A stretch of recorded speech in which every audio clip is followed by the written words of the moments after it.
One equality that stood out to me in Charles Dickens' Little Dorrit was classism.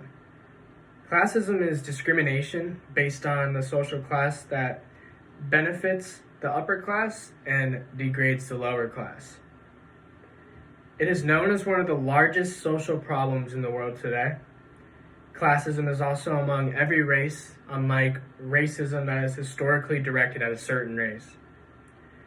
It primarily deals with poverty, which is where unfortunately most immigrants fall into when trying to find the American dream. It hurts our society as a whole due to how mistreated those in poverty are, and the numbers statistically showing that when one generation falls into poverty, the next one also has a very high chance of also falling into poverty. It is a consistent problem that does not seem like it's going to change anytime soon. Steven Pinker quoted, "Much of what is today called social criticism consists of members of the upper classes denouncing the tastes of the lower class, like bawdy entertainment, fast food, plentiful consumer goods, while considering themselves egalitarians. This shows that classism will not go away due to how normalized it's become in our society. People do not realize the extremities that result from it because the people that are spreading this classism around are made up of those who are in the upper class and do not open their eyes to see the real problem occurring." Another quote that adds on to this is from the article, "The Coming War Won't Be About Race." It's by Kareem Abdul-Jabbar and says, "Yes, I'm aware that it is unfair to paint the wealthiest with such broad strokes. There are a number of super rich people who are also super supportive of their community. Humbled by their own successes, they reach out to help others. But that's not the case with the multitude of millionaires and billionaires who lobby to reduce food stamps, give no relief to the burden of student debt, and kill extensions of unemployment benefits. This expresses the fact that it is indeed primarily the rich upper class being selfish. For example, voting to reduce food stamps, people are depending on those for survival, for their families, and even for themselves.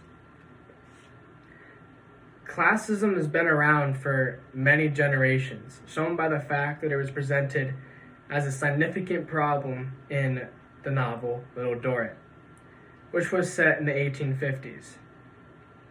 It is shown throughout the entire novel of each character showing the need of having to present to other people their own social rank in order to gain that power and respect in their communities.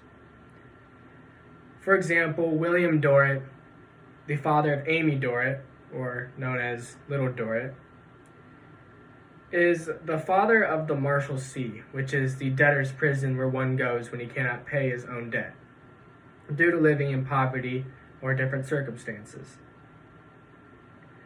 Visitors who come in and people who are in this prison as inmates are always expected to pay tribute to Mr. Dorrit to acknowledge his superior status that he has in this prison. He is seen getting frustrated with Amy for becoming friends with inmates such as Maggie, who has special needs, because this makes his superior social rank look bad when others see. Once William Dorrit receives his inheritance that frees him of debt and makes him rich, he spends the rest of his life traveling abroad and showing off his upper class status, while also hiding the fact that he was ever poor, in prison, or even in debt. A quote by Lorraine Berry in How the Literary Classism is Impoverishing Literature reads, "When my relatives knew people who had come into money and when had chosen to move away or to buy an expensive thing like a fancy car, there was always rumbling about those people thinking they were better than we are or forgetting where they came from.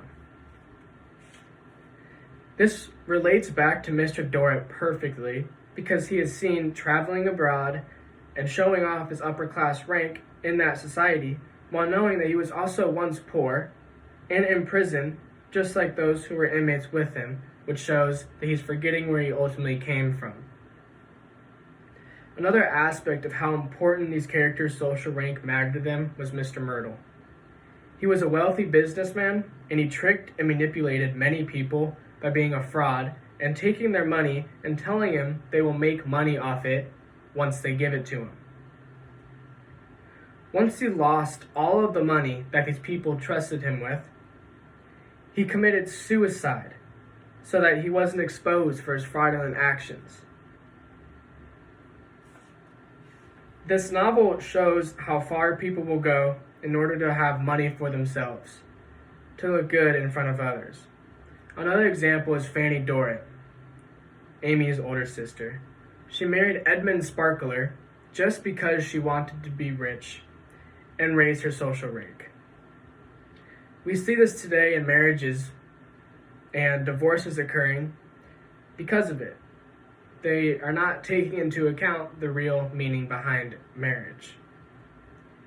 Amy Dorrit is seen as the opposite of all these other characters and is also seen as the model type character to be in this novel because of her views and actions that took place.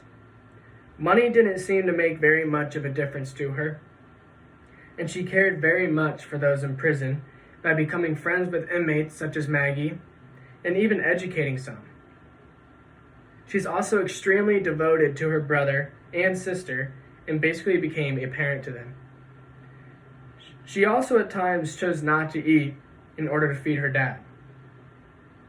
Although she does this all for her family, it truly shows her true character because she is completely taken for granted but does not get mad about it.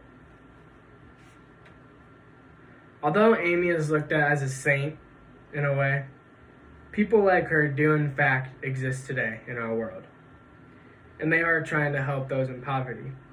For instance, there are many organizations and charities set up for the lower class that are having a hard time getting on their feet or having a hard time getting back up. However, sometimes these may not be adequate enough for those who are disabled or have drug addictions that are almost too hard to get over or just aren't being treated, or even those who have children at home who are working long hourly wages on jobs who need nurturing. Overall, I think classism is still a rising problem in today's society, and it needs to be addressed in order to overcome and proceed in our lives without this problem occurring.